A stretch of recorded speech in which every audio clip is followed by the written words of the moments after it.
What is up, guys? Welcome back to the Huddle, your weekly playbook helping you gain forward progress in your flooring career. Simply put, we're here every Tuesday to help you win. For all our new viewers, welcome to the team. What's up, fellas? How's it going, sir? Going on, G-Unit. Going well. I trust everybody had a great Thanksgiving. We did. Not a turkey was in sight. We did chickens this year. I think everyone in our family is just over turkey. Really? We never eat it. So like that's the we take advantage that one time. And I'm turkeyed out. I mean, turkey and ham both. But that and my wife makes this stuff called pistachio. Well, she calls it pistachio salad. I think it's just a pudding of like I know. Jello and marshmallows and Yep. And the I coconut. know what that Coconut is. too, right? pineapple Yep. Oh, and maraschino cherries, all this stuff, dude. I tell you what, my daughter can attest. I get it twice a year, and there's a reason. That Because you I won't stop. I my goodness, dude, I dominate it. I'm like, give me some more of that salad. It makes me feel good too because we call it salad and it's not salad. Right. What's up, Jimothy? What up, Jimmy? Well, welcome, guys. You know the the I know that we are kind of talking about coming into the new year. I wanted to mention, where everybody's always about that Thanksgiving time. Everybody is starting to think about their New Year's resolutions, possibly. Make your New Year's resolution this year of increasing your personal standards and how you carry yourself in the flooring industry. Let's make a big dent in flooring in 2026. I know we're a month away, but I wanted to mention this is about when people start thinking like, oh, I'm going to go on a diet. I'm going to go do this, that, and the other. Dedicate to yourself, get trained, be professional, and get involved. Today's topic is kind of in that same vein.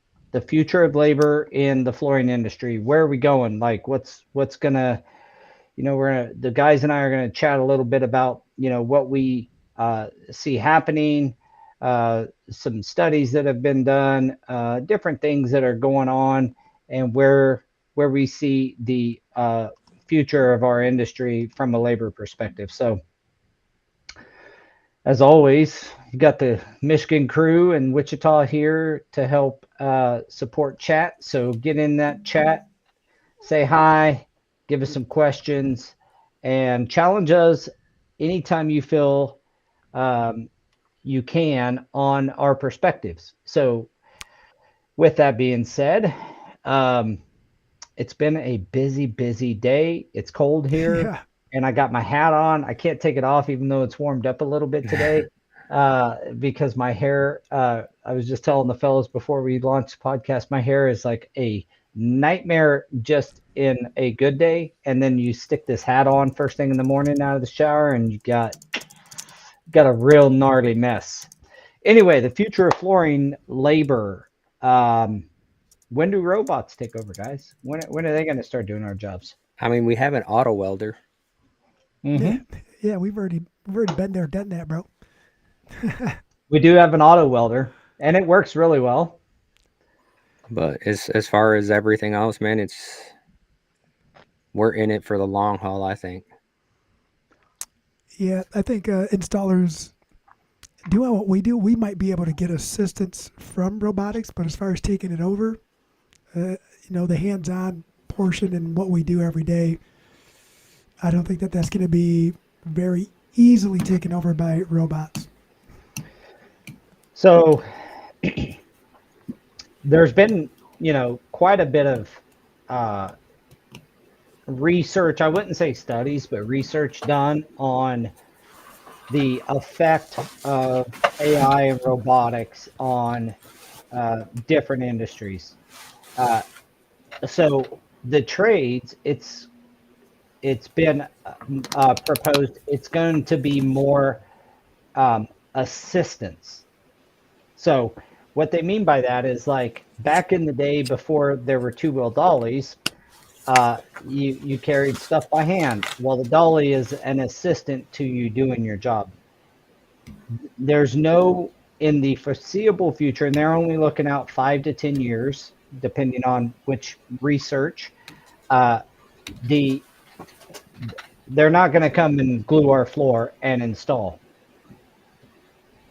You know what I mean? They're not going to uh, uh, grout our floors or do this stuff. Um, Yeah, the the assistance part though is possible, I guess. Think of the welder that Daniel just mentioned, or think of you know improved material handling, that kind of stuff. That's where they see it going for the foreseeable future. I'm sure that someday that might change, but at the end of the day, that's kind of what the research is showing at the moment. I think where the flooring industry labor is moving is we are winning a little bit. Like there's these hints of winning on training new guys, and there's also um, there's also a revitalized affinity for the trades, partially because a lot of people are losing their jobs to AI on data entry kind of level stuff. So I think we're pretty safe, and we got to learn new ways of using our body along with robotics. There are some assistants. Again, they're strap exoskeleton yeah. assistants. Have you seen these? Have you seen them, Daniel? Yeah. I have. I've Like seen quite a bit it, of it. like I guys are curling 100-pound dumbbells Well, I because think the one that I seen, it was like a drywaller was like hanging sheets of Yeah, rock by themselves, right? Like, yeah, I I think mean, that's going to be there's going to be some cool tools and cool ways to reduce the impact on our bodies. yes. One of the things is the exoskeleton, as they call them, like leg, almost knee pads. They're like pro knees, but they're powered to help you get up and down and not use those ligaments that we use so much in flooring to get up and down off of the floor. So A lot of those are that like kind in of the stuff to preliminary me, stages. yeah, the lower body stuff is starting to come alive. Uh, Yeah, and that's because we've done so much in prosthetics and like leg braces and things of that nature for fixing different afflictions from birth. And so they have a lot of other data to draw from. So the exoskeleton stuff is actually pretty cool. Jimmy asks, what would you consider the most influential or the most impact influence on the trades, bringing in younger generation? Does that make sense? so I think that was like an example, right? Is it bringing in the younger generation, or is there something else that's the most impactful influence? I don't know if it's that younger generation though. I think this is I would that's propose to that's you a good guys, question. uh, is it's more of a three-pronged approach. You got to have new blood coming in. Hmm. We got to have knowledge transfer. But we have a pretty big, um, I think this is true with all the skilled trades. We have a pretty big uh, population of undertrained, underqualified guys. If if all of the network of installers, the entire like body of installers were um, at that expert level or something, we could really identify how short our labor really is. But Daniel, you mentioned this before. What you're saying here? Yeah, it's not a labor shortage, it's a qualified labor shortage. Yeah, And that's what it does, it right? And all these older guys are aging out right now. And then do we need to bring new people in? Yes, but when you're bringing them into something that isn't set up for them, how long are they going to stay? Yeah, Yeah. yeah. Yeah, so there has to be one of the solutions out there on the marketplace, and everyone knows that. Well, I think maybe not everyone, but most people understand now that we are our new platform is called TradeTap. But the real support of all that, TradeTap is just a marketplace. Choose to work on the marketplace after the new year or not. That's not the case. But what powers it is the verified trade index. That is our way of, as an industry, that we can aggregate and figure out where we're at so we know where we need to improve. Yeah, baby. When you join the verified trade index, then you have uh, you know where your shortfalls are and what to do about them. It puts us in a personal responsibility zone where you can't just hide from the facts, right? You're either highly qualified or you're not, and not being high qualified is not should not be a knock on you. But if you don't choose to do something about it and all the tools are put there for you to do, then it's a different story. I would Right. say by next year, though, next year it will start where if you're untrained or you're not being trained, it is not going to be the industry's fault anymore. Literally, the ecosystem is being built out for you to join the index, have a training hub right there attached to your profile where you can look at every training that's available from every entity that is part of that and be able to go and get the training you need. A lot of it's free. As you guys know, a lot of manufacturers do some, they'll even pay for your hotel and your food and stuff to go to one of their trainings. I mean, any manufacturer's training I've been to, and I've been to several, they put us up in a hotel, they fed us. We even had a night out at one of them. Uh, All you got to do is get there all you got to do is get there. and take the Take a, time. take a, And that's the thing. I think it's a misconception too that you have to be certified and everything to know what you're doing, and that's where the verified trade index comes in too, right? Because there for a long time I wasn't certified in anything, and then once I did get certified, they were like, oh yeah, I didn't you know a lot, so we need you in this organization. And it's like, um all right, I guess you can know a lot without getting certified, right? But I still learned a lot going through certifications, and it's that just that one thing that you pick up, and then it changes everything that you do because you don't go back. You once you learn that you're doing something wrong and you keep on doing it wrong, that's not cool. Like you got to learn and move on from there and start being like, all right, I'm going to be better. yeah, So certifications are great, but to pass an actual certification, certifications are a measurement of your skill. You either pass or you don't pass on a certification course, typically. True certifications. so That's a judgment of where you're at. I gotta go back. But doing the trainings and being going to workshops, I mean, most of these opportunities are out there. You guys just don't know about them. We're going to put them at your fingertips Right. where And you it's can. continued education. It's a spec changes. You need to know about it. You don't know unless you're reading everything. And then, I mean, even sometimes technology lacks a little bit, right? Because the people that are writing it and the people that are putting it on websites are totally different teams. So the things don't get updated as fast as they roll out.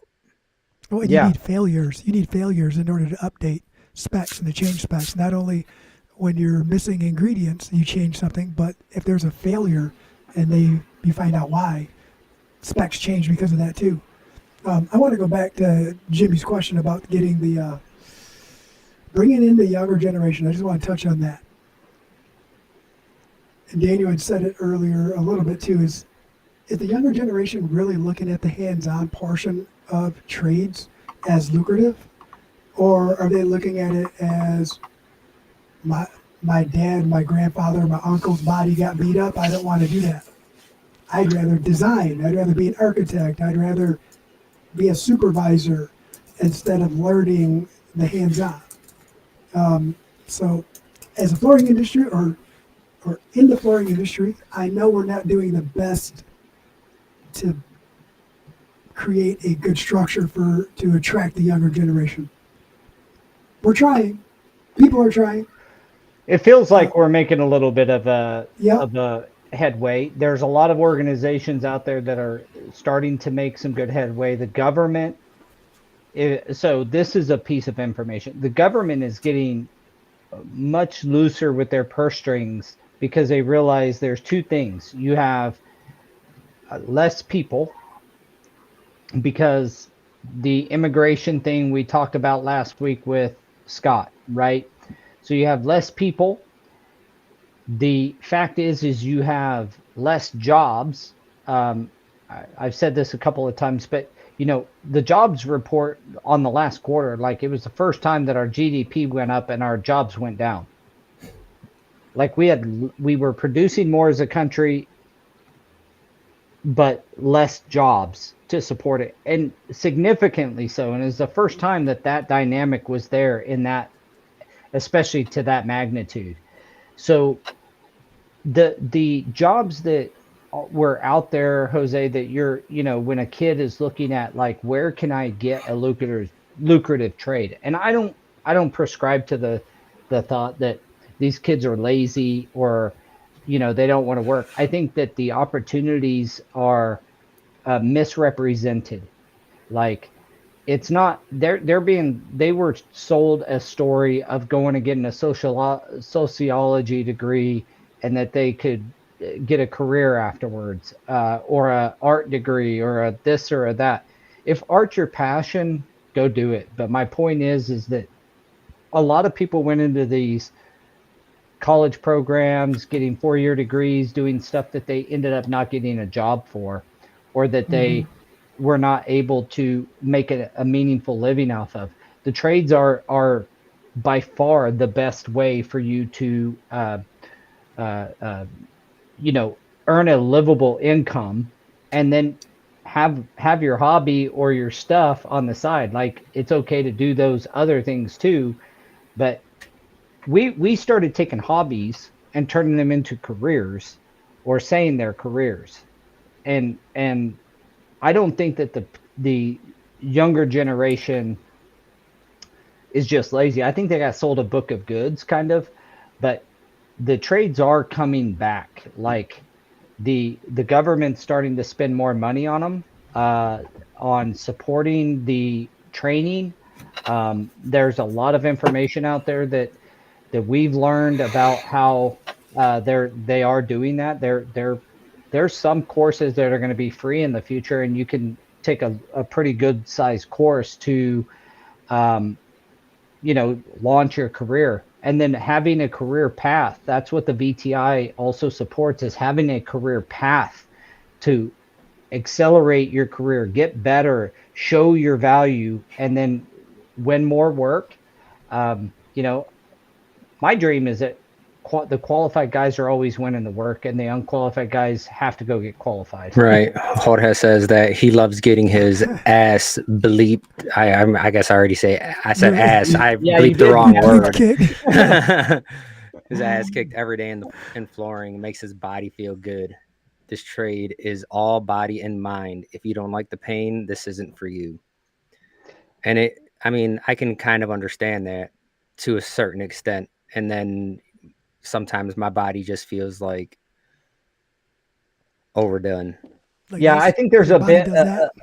maybe a little bit of satire in that, but at the same time, I do like prescribe move your body correctly when you're working, and it's a workout. That's all it I know, is, a I know what workout. he's talking about. He's talking about the sacrifice, the body for the project, right? You're sore. You're like, I don't ever want to do that again. But you're done. You step back. You look at what you You, did, and you're like, it's it that was worth it. gratification. Yeah. Right? It was worth it. And I that's get that. where I tell people about that instant gratification. You look at it and it's like, yes. That is Um, my favorite part of being a flooring Paul, installer. you had just said something about the colleges and all these extra classes, and they kind of sold the generation on a hobby as a career. Do you think that universities and colleges should put what percentage of people actually find success in the career they got their education in, I right? Like if think those I percentages think were visible and they public, they do you? they do. Those studies are out there, and it's drastically on the bad side that upwards of 60%, 70% of people are not getting jobs in their area of degree. Right. And Um, then all the other fields just look at them and like, well, you have a degree, so you're hired over here too. Yeah, Yeah, and don't get me wrong, I'm not bashing college. You need no, it for certain stuff. Trade college, the trades schools are starting to revive. I mean, I'm old enough to remember shop class and loved it. Like, I remember building a lamp out of wood and plastic and running the electrical and a full lamp from scratch, routering out the base, and like it's a memory of mine when I took it home to show my old man that I built this thing in shop class. Like that, I don't know if it's coming back from a um, middle school and high school level like it I used to think be. it's more But it, STEM now than anything because yeah, STEM involves the whole science and math aspect and doing things like that. So kids these days are starting to learn how to design in CAD yeah, and things like that in like 5th grade, 4th grade. yeah, yeah. dude. And My son then runs circles around also me on that learning stuff. to finish that thing out, right? So Kendall says trades are by far the best way to go, but this younger generation wants $1 million an hour for no knowledge to start out. That's what's frustrating. I agree with Uh, you. I think part of that is, in my opinion, one of our newer clients made a comment to me that um, kind of addresses this, Kindle. And what the gentleman said was when he has some of his subcontractors that are like, well, I'll use you two as an example. Jose comes in and is like, well, you're paying Daniel more by foot and blah blah blah, and his only response is, well, Daniel takes care of my jobs, and he is a huge proponent of the VTI because he's like, well, Daniel is an expert and you are a intermediate. Get to expert and you'll make expert money. When that dynamic happens, we will. It's happening. It makes me smile because I've been working on this kind of thing for 5 years, 6 years now, 7 years actually, and that dynamic where the companies, the homeowners, the like the people, the stakeholders in projects, no matter where you're at, residential, commercial, whatever, they're starting to realize that like it's a great way to encourage your current body of installers to go get better trained. I mean, I pay different subs, different costs based. I get to base it on their ability to do work, and I have the metrics behind it. That's what the VTI is bringing. Um, it's Go Carrera as you know it in the past, but we're pulling that out, and the VTI is just your profile. So when you can, whether or not you run your work orders over trade tap or not, your crews having a VTI will allow you to properly pay them and properly incentivize them to go get that training that they obviously need. So he And this loved that is idea. So when somebody has a lower uh, rating on the VTI, and just a quick deal, it goes rookie, intermediate, experienced, proficient, expert, master, artisan, elite artisan. That's the levels. When you are awarding work or giving work to certain crews or paying more for certain crews because of their status on the verified trade index, that is in that is then cementing the need for properly trained industry standard training, and that made a big impact on me, and it kind of talks about what you're talking about there, Kendall. if a guy comes in and is like, "Hey, dude, you're a rookie. You get rookie pay." But guess what? You have nothing but up from here, pal. Here's and Kendall, I would encourage crew leads, big guys that are in the industry to help them get plugged into different trainings, help them go to product demos, help them go to full on workshops. If you're in the tile world, if you're in the carpet or resilient world, getting involved with NAFCT and CFI and plugging them into trainings, and then getting that result from their training back to you where they can start to apply that new knowledge with your guidance as a high quality installer. That's where we can start to make big waves in the industry, big waves in skilled trades, period, but Period. Yeah. specifically in flooring. Yeah, and like I think it's got to start with everyone that's in here, right? We have to be humble enough to know that we don't know everything, and to be like, okay, I've been doing this for 20 years. Even if I go do this training, what am I going to learn? What can I change about everything I do right now that's going to make me even better the next time I go and strap my knee pads on a job site? Yeah, and do you think we've talked about this before, but that you know that you've been good and not certified, and you've been certified in training and attended trainings and gotten certified and gotten different certificates of completion and done different training. Every time I've done that, even when I felt like I was good, uh, I did have to put my ego down.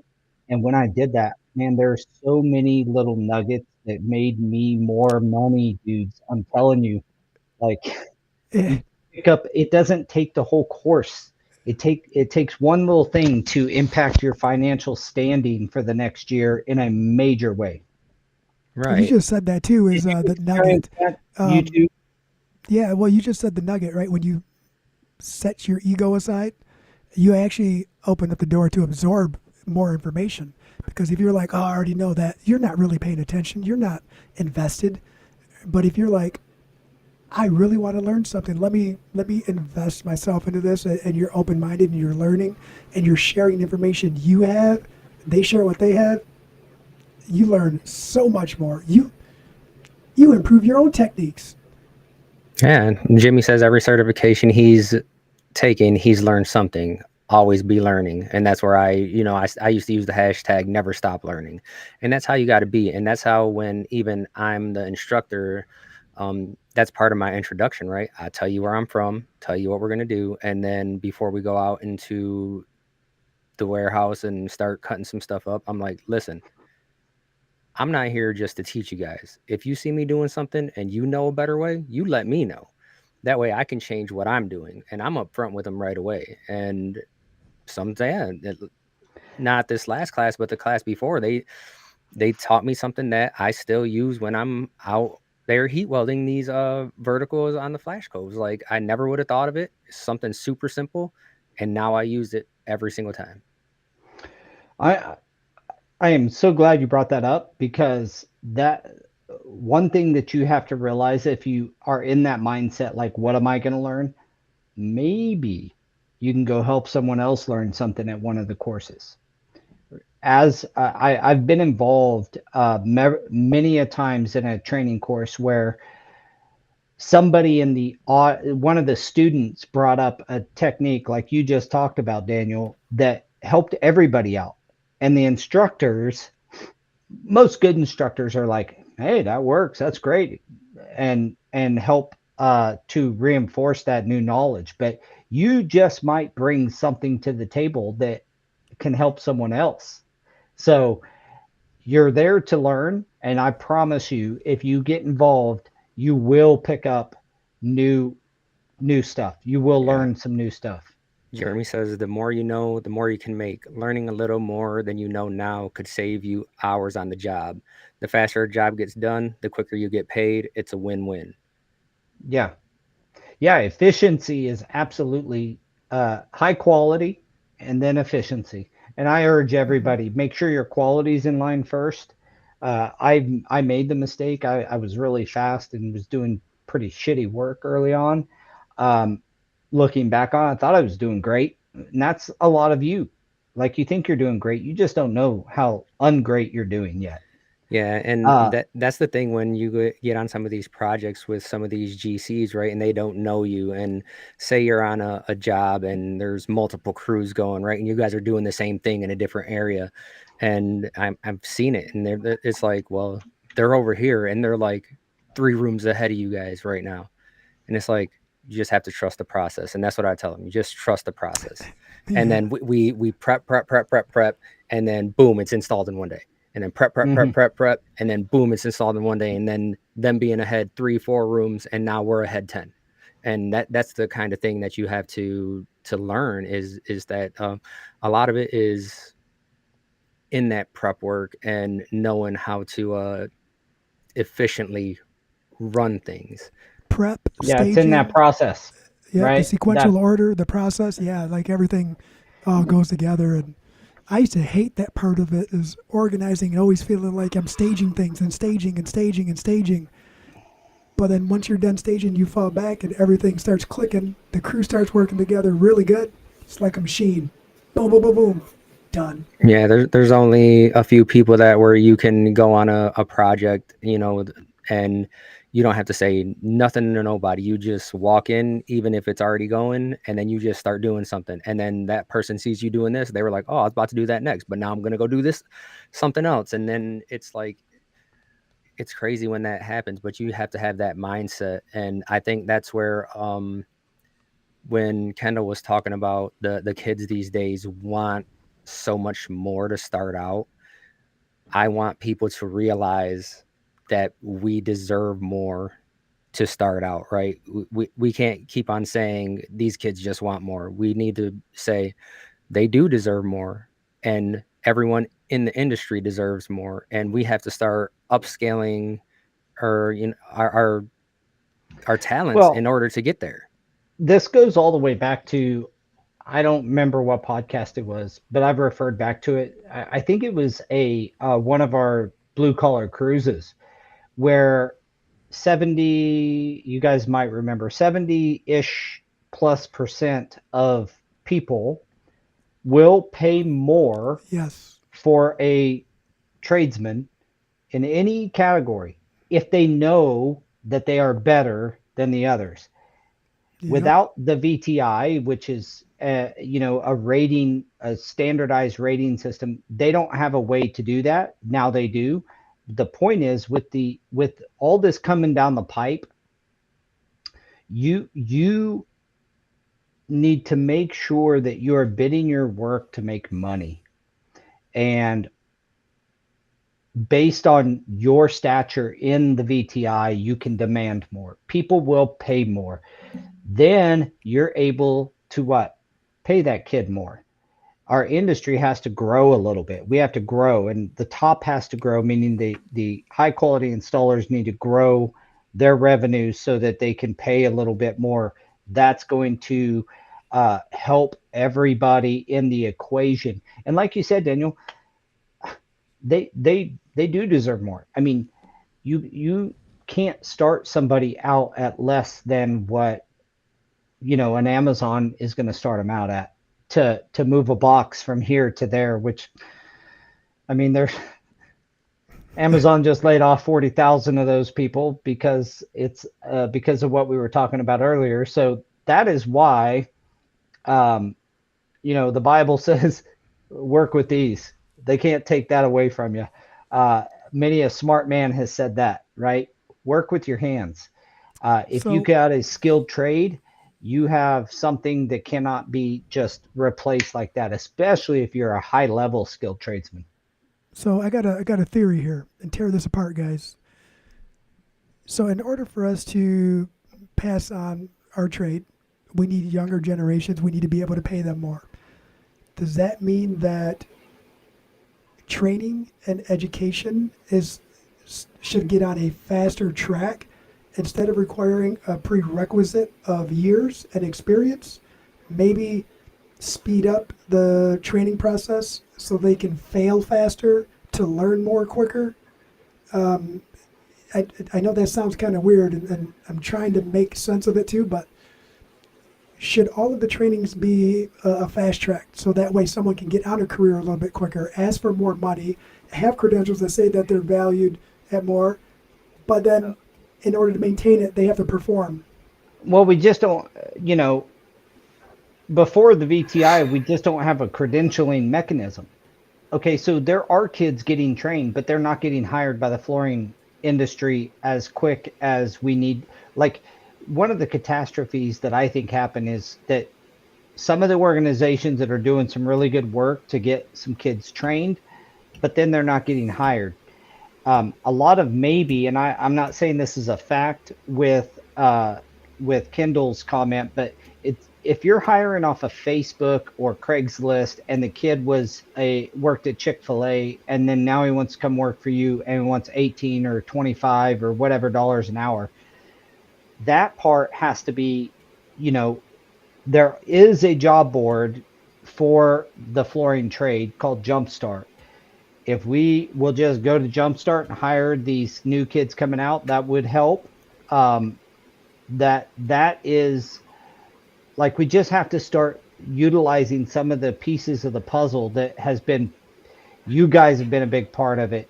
Other industry leaders have been a big part of it in what we're doing to try. And I say this is an industry wide effort to adopt and fix some of these things. We need to have a good way to place the new kids. But I think we tried I certainly did hire somebody, show them something one time, they go and fail, but they've messed your job up. Like those Oh yeah, failures are hard to swallow. It um, it's like really hard to yeah. I'm swallow. definitely not talking like big failure. You know, the small items. I know it's hard to say it like that, but the It's like go cut this corner of base real quick, and then you mess up a corner on a 4 foot piece of base. Not like a catastrophic job where or Or mess up the or we second we even can floor. when we can talk about those yeah, you cut catastrophic through on an failures outside too, though. corner on a 4 foot section. That's one Yeah, thing just grab because another piece. Yeah, yeah. I'm saying let them dive in and get their, cut their knuckle, cut their finger, mess something up like that. Instead of saying, push the broom, I'll show you this, go pick this up. I still And stand beside like train, apply, train, apply, train, apply. And if you can track the train and then the apply, then you can train the right next thing. That's really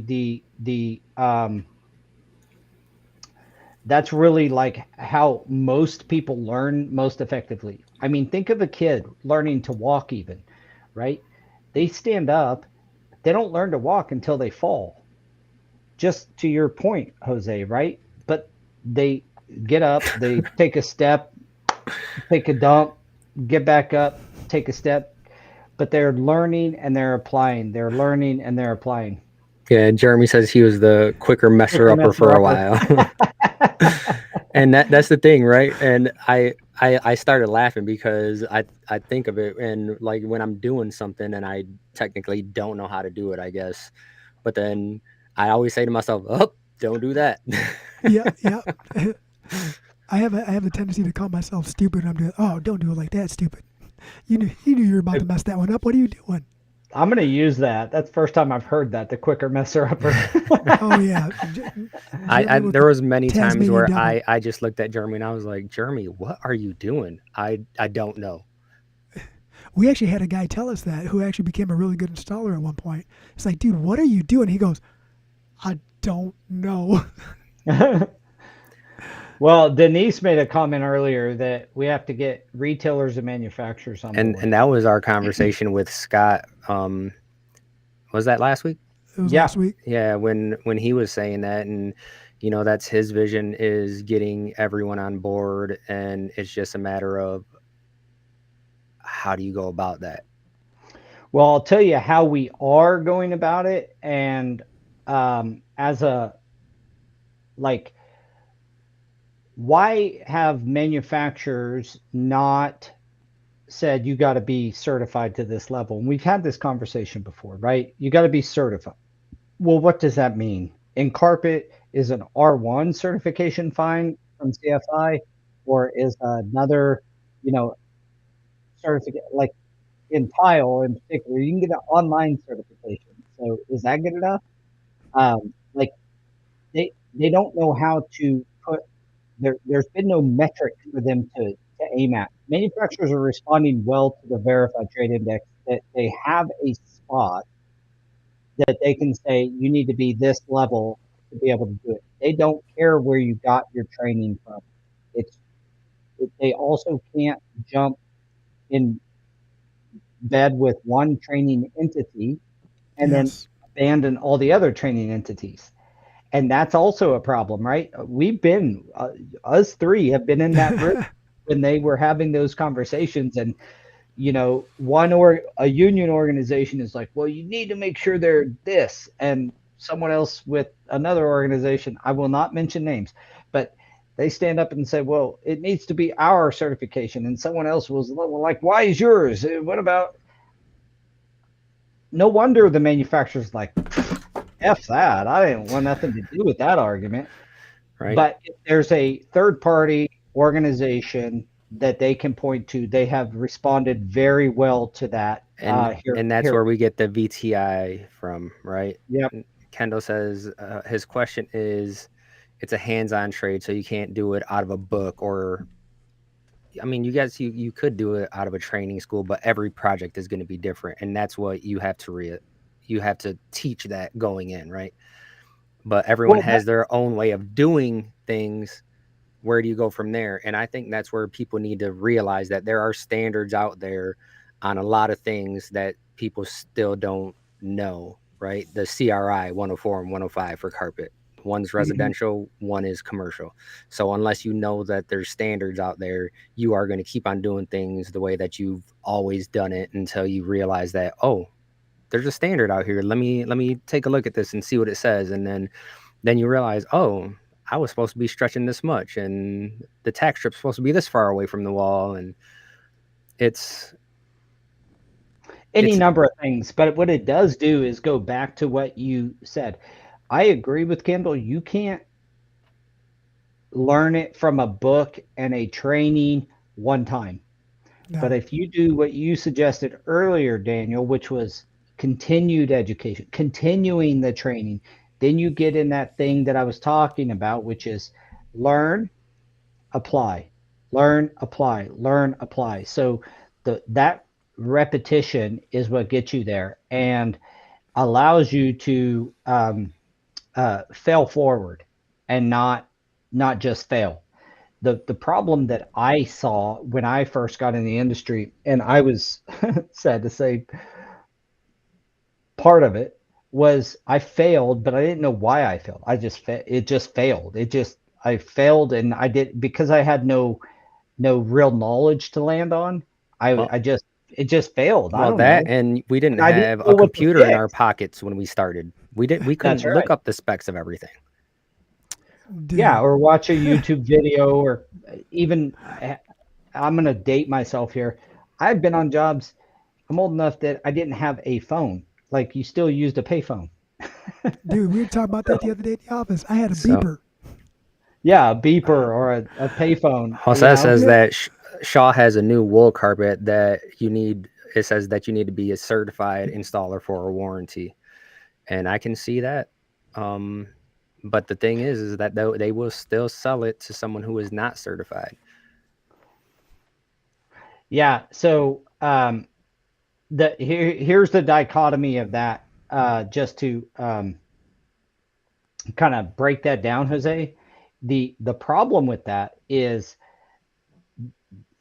the warranty is for the end user. The manufacturer, the thing that hurts them the most when there's a failure is their reputation. Like whether it's an install failure or an actual product failure, it's a dink on them, and they know that the consumer has this propensity to like, oh, last time I bought Shaw, or and I'm only using Shaw because that's what was used. Not Shaw's awesome, but just as an example, I got to make that claimer there. Uh, but the last time I bought XYZ manufacturer, it failed, or I had a problem. they don't attest it to anything. So manufacturers are scared to pull a warranty away from the end user because a certified person didn't install it. It puts a really bad taste. Now they will. I'm just saying it's one of those points of contention. The store may end up having to foot the bill if an installer um, does the job that's not certified and it fails. I mean, like a lot of the products that we use in commercial, you have to be certified to install it. That's what they tell you. And then you hear about the guy down the street that won a job that has 10,000 foot of that product, and they're not certified. So the the bottom line is the manufacturers want to sell product, and they're going to So sell the. we have on Instagram, Nate says poorly installed floors are replaced more frequently. Poorly installed floors are more affordable. Poorly installed flooring is cheaper. Installers are a perfect scapegoat. Repeat customer, right? Like it's job security for the manufacturer Is as that what well. he's If you saying think, essentially? Yeah, and I mean that's just one person's opinion on it, right? Like it makes sense to a certain extent, but I do talk to manufacturers, and I have seen people that have been trained that will still install it wrong because why am I going to do it the way I learned over here when I can do it faster this way? well, I think I made a comment to somebody in the past, and I didn't always say it the nicest way. Is you don't want to hire certified installers because then the manufacturer gets to sell that job twice. Um, Yeah, I sucks to think say they it like hit that. on the reputation. Like as an industry, that could bode true, but they hit on a reputation. There's just too many options. I don't know that I can get. I guess there's probably like anything a small element of truth to that, but when when I've talked to manufacturers, they don't want failures because they don't want the whoever the end user or whoever the architect or whoever the GC that doesn't know the technical side of stuff, they don't want them to have a bad view of their product line. And I mean, you're talking millions of dollars of product that can be lost in a sale because they had one failure on this other project. You know what I Hospitals, mean? Like perfect example. even in what'd you say? Hospitals are the perfect Oh yeah, example of that. yeah. Let a hospital have a major failure with a given flooring product. That's getting replaced in that hospital. They're Yeah. not going to use it again. Denise says manufacturers could just suggest or recommend qualified, and they already do that in their documents. But the hardest thing to do is what is considered qualified, right? And Yeah, that's again, we'll always go back to this VTI because this is why it's been created. yeah. The you have to define qualified, and if you don't define if you can't define qualified, then you lose the opportunity to demand it. It falls on deaf ears, or it falls as one of those things like, oh, that's just stupid. You know, it loses its mustard because the word qualified ends up being more of a subjective word. Like it's like I think I'm qualified, or my store says I'm qualified, or you got to have something that backs that up, and that is again, like Daniel just said, that is the purpose of the VTI. Right. Again, I want to state very clearly, the VTI costs you nothing for life. So Yeah. there's absolutely after the first year when that's launched, uh, there is no reason. It costs nothing for life. The only cost to the VTI is if you choose to go from a standard profile that you have the badge, you got a nice looking profile, and you really want to it up and have a full website. That's it. It's the that is the only time you would pay is if you wanted to transform your profile into a full website.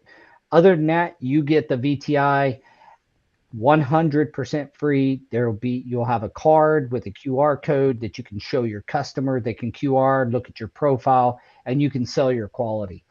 Um, and the people who are just getting started, they're able to say, I see a clear path to increasing their position on the index and a clear path on how to improve. And then, like you said earlier, Daniel, it, I don't know if it was you or Jose, but um, the when you start to understand the standards, which are hard to learn without going through some level of training, but when you start to understand the standards, that's when you start to find where you failed.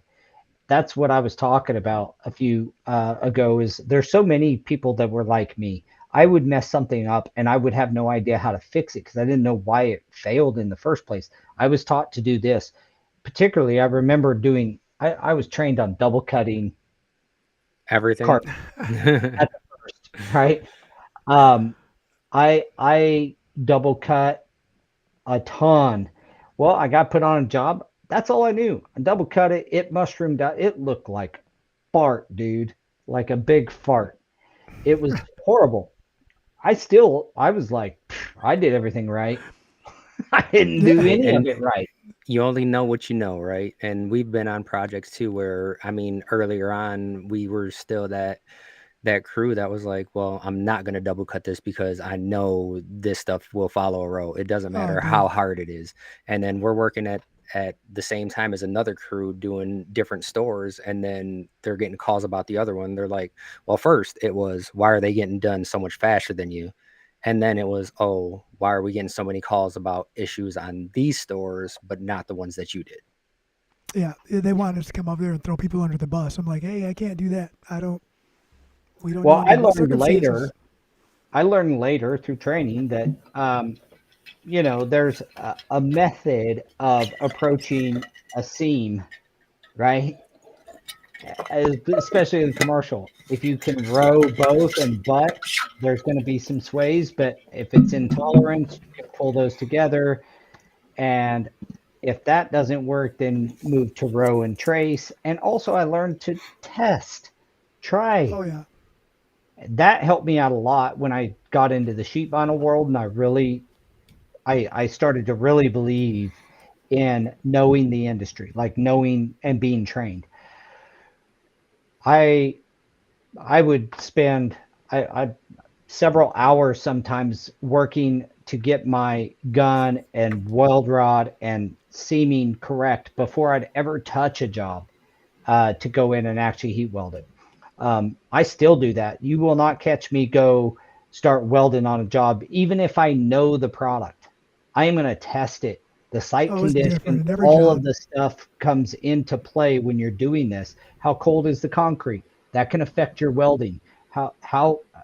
What kind of, how old is your welder? If the last time you welded it was a year ago, your heating element is going to act different. It's not going to be the exact same. I always test it. And I learned it from the carpet failures after I started to actually care about the industry. And that's just where I want to get people is from what I was to what I be started to become faster than what I did because I just messed so much stuff up and it was incredibly frustrating and damaging to my confidence in this industry because I I messed stuff up and I couldn't even tell you why it failed. And I'd always blame somebody else because I thought that I did it right. Right. So Jose says, when is it going to be available? First of the year, the VTI launches. As you guys may or may not know, the profiles within the application um, is in the in Go Carrera currently. It's in the marketplace. We are pulling that out, so that's when all the profiles will be separate from the marketplace. So you won't have installers have to choose to go to the marketplace to do work. They're not automatically. Their profiles are not automatically in the marketplace. So um, think of it like you build your skill and everything. It's your choice whether you go market yourself. It's your choice whether you go give your your business card to somebody. Like, so that's how it will be more so, and that's right after the year. I know, That is for Jeremy. sure. I did plenty of the latter. Same. Embarrassingly to say, I mean, I did. I messed some stuff up, guys, and I'm not, particularly uh, disappointed in it. All from the, it doesn't bother me other than like I do see it bothers me if I can't get the word across to other tradesmen that like we learn and then you that testing part, trying Right. things out without just doing it on your job because that's how you were shown Some one time. someone asked me a few weeks ago, they were like, "How'd you guys get so good?" And I said, "No one's seen the hours that me and this dude were in a garage with some underlayment and some sports floor vinyls or here in the warehouse where it's like, you guys might end up using this material. So send me some material, give me some weld, let me mess around with this while I'm here because as soon as we hit the job site, I want to know exactly what I'm getting into." Yeah. Yeah, and you had said something too about practicing, Paul. Your body's a tool. You got to recalibrate that thing too. Like if I go on a project right now and try to weld like I used to, chances are I'm gonna drop dead in about 4 hours. But you gotta get your feet wet all over again. Every project's different. Concrete, wood, Michigan to Florida, the weather's different. Well, and if you approach your trade like we've been talking, where you're always learning, if you'll just approach it that way, even when once you have your basis of knowledge, when you go out to a job, then you can fail yourself forward. You make a little mistake and you can correct it. Um, Man, I love you guys, and I love the way that your journey through this because it's just such a important thing for people to know and understand that it's like that overnight success. Oh, they didn't see the 10 years you put into becoming good. And I'll say that what like when people say must be nice, it's absolutely nice, right? Because they didn't see at one point me crying on the a chair at the house because my credit was so bad I couldn't afford anything. Yeah, So to it to is not. It's to also build from that. it's even sweeter when you built it right when you built yourself up, and everybody who is in our industry has the opportunity to do that, right? Whether it's the actual trainings, or we've talked in past about leadership trainings. One of the best things I ended up doing was I started taking leadership courses and reading books and doing all this stuff when I was a young man. I started the Stewart and Associates. It was called Stewart and Goslin then, and I had a partner, and I started that in '99. I was 22 years old when I started that company. I bought him out in '03. Reading those leadership books is, and I was installing at the time. That's what made me realize, like, changing my mindset on things. So don't forget the soft side of the industry of any trade is learning to be a leader, understanding organization. The 7 habits of an effective leader, books like this. They Scott Humphreys has a Yes. leadership by the letter. Like, these things will help you think through problems on job sites differently, and help you technically, even because you're approaching the problems from a different mindset, from the leadership mindset, from the personal accountability mindset, and you get better because of that approach. Thank you, Denise. That is so Yeah, sweet. thank you. Appreciate you so much. Yeah, I think like overall this topic was kind of we touched on a lot of it, but the biggest thing that I'm looking at is that the future of labor is actually more technology focused than anyone realizes right now. Yeah. Yep. Yeah. A lot of that stuff that the way we used to do things to get to the part of installation is changing. And I guess my rally cry would be like people are going to start verifying. This happened in business. It's just been slow to get to the trades. What do people do when they are shopping you as a business? Well, they look at your website. They know everything about you before they walk through your door most times, right? They've looked at your Facebook page, they've looked at your website, they've looked at any reviews you have. Like they're verifying you before they ever come to buy from you. That was a big learning curve for the retail world that they had to change a lot of stuff during that time. That is happening to the trades. Like they want, and you're going to make more money if you are verified, if you are able to prove that you're worth more money. Um, don't continue to just do the same thing and expect different results. This podcast exists to help give you new ideas, to help spur new thoughts.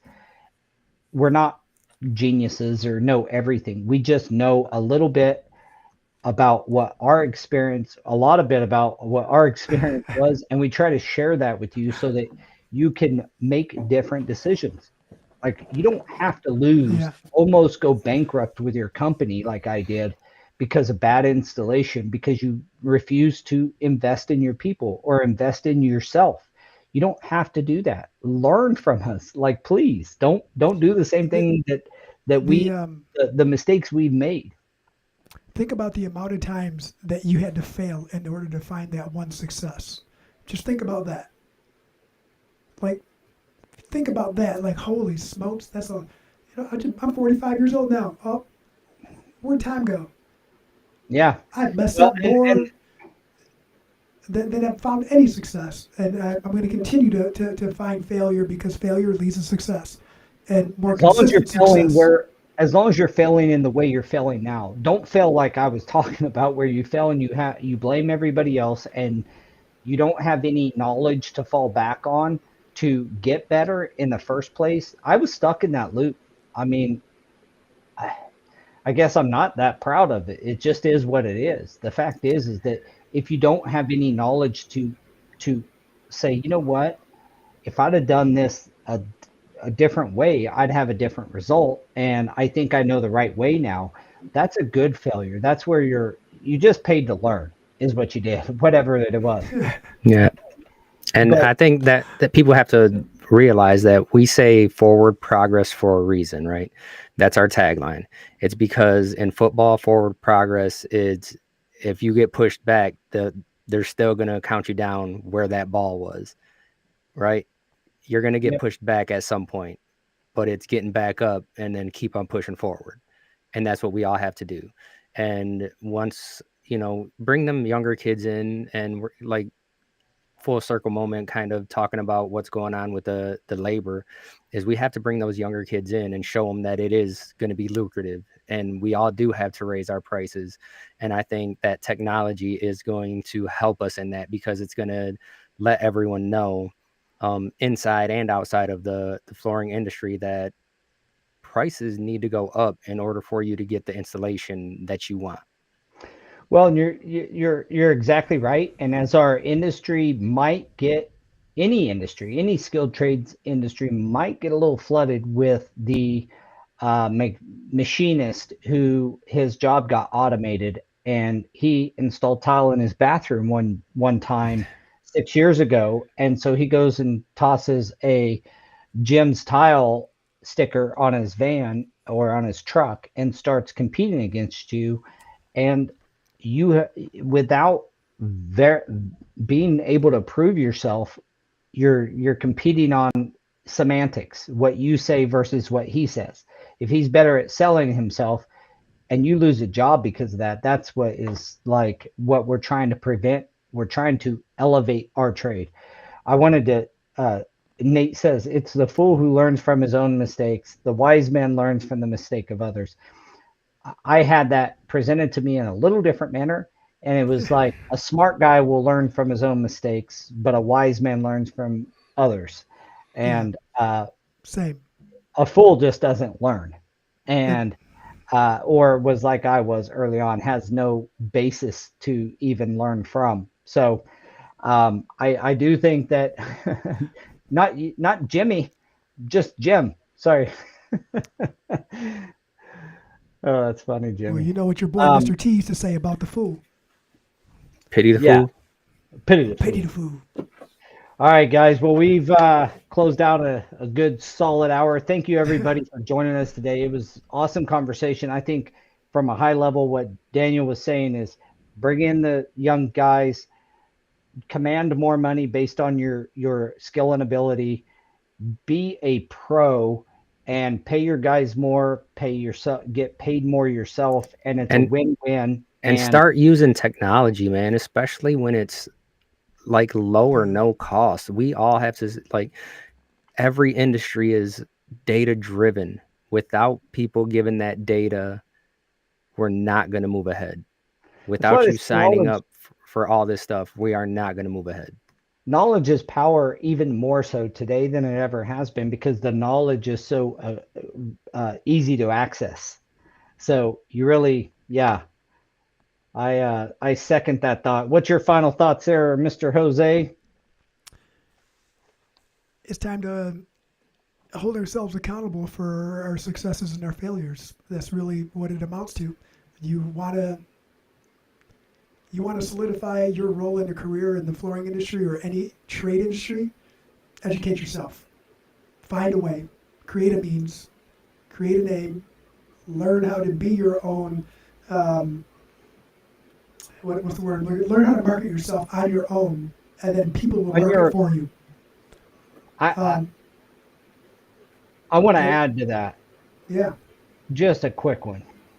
Like, quit letting the fear of what Daniel said and what you were alluding to, quit letting the fear of technology run you, or the fear of change. We can't just keep bitching about the industry without changing something starting here.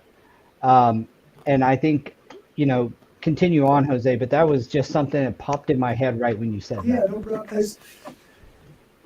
If you're going to hand something over to your child or teach your kid something, you want to have all the information that you possibly can to give them the best chance of success. Do it for yourself first. Amen. That's it. All right, guys. Well, thank you so much. What a great conversation today was. That was awesome. See if we can get the It's explosion. not going to do it. Bye now. Thank you to everybody who commented. Thanks for all the people that came on live. We truly appreciate you guys. When we see those numbers rise during a podcast, it Yeah. invigorates us. So keep up the good work. Thanks, Appreciate Jimmy, it. for the opening question. Yeah, thanks, Jimmy. Thanks, Denise. And our prayers are with you as always. Do not forget to like and subscribe our stuff. Get on Share YouTube, it with follow our everyone. channel, Yeah. share it. That's what keeps us growing and allows us to get your information, your concerns, your topics, and get it out to a wider audience. Yeah. We're And if you don't making like it, share it with all your friends and tell them what you think about us. Share it with all two of them. yeah, and the industry's taken notice of the huddle. They have been, and I think our guests are great. But you know, we are your voice, and we want to continue. So if you want to come on and have your voice heard, send us an email and let us know you want to be a guest and what topic interests you the most, and we'll have you on as a guest. Let's do it this year as we're coming on the close of 25.